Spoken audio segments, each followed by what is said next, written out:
yung ano, yung makina eh, tsaka yung mga French press.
Kailan ba ito nagbukas?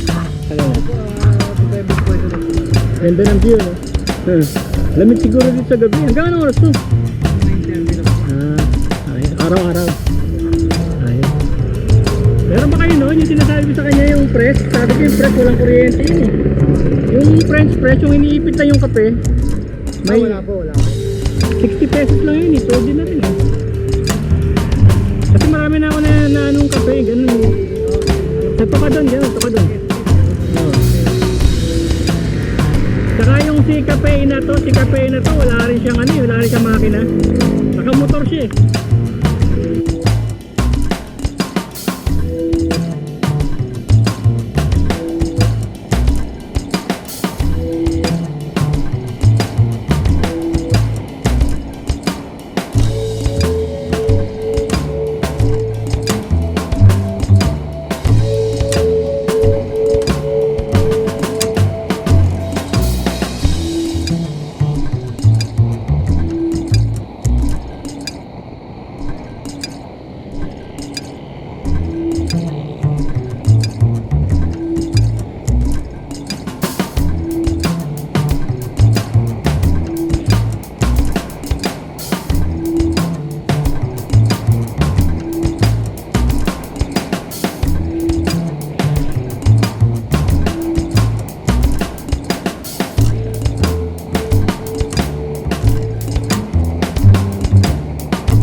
Ano sa inyo? Arabica?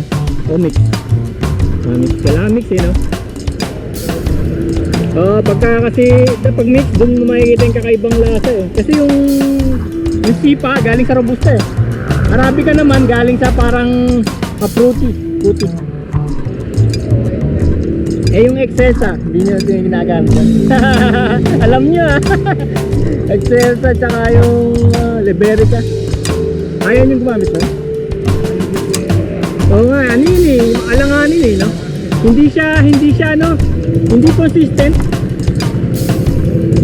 Nakaraan yata,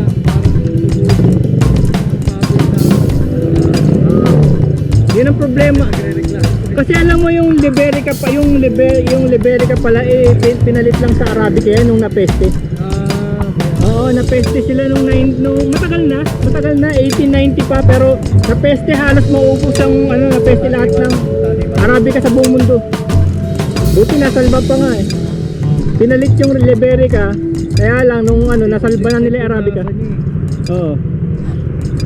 Naghahanap din ako bago ako nagsimula eh.